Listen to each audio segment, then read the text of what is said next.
Welcome back, guys. Firstly, we'll need a memory card plugged into our laptop or PC. Next, we're going to go to the Raspberry Pi site and we are going to go to downloads and we're going to download the Pi imager. I've chosen the Windows file because I'm on Windows. Once we've downloaded it, we're going to go and run the installation. The installation is very box standard, so we're mostly just going to click next, nothing to really change here.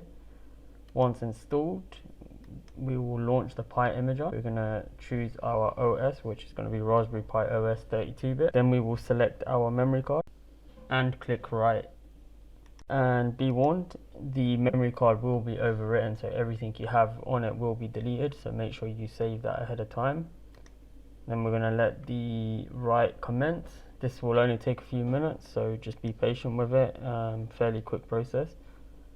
Once it has verified, we will get prompted with a message saying write successful, and we can hit continue and remove the memory card.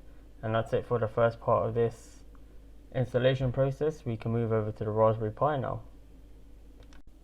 On the Raspberry Pi, we're going to open up terminal.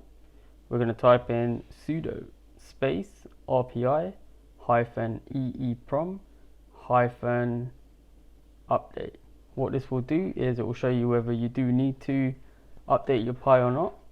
In our case, mine is actually already up to date, but on the next screen you will see the commands that are needed to actually run the update and then reboot.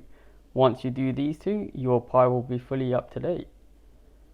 Just want to thank you guys for watching. If you're new, please feel free to subscribe, and if you found this video useful, I would really appreciate a like on the video. Thank you very much, guys, and I'll catch you on the next one.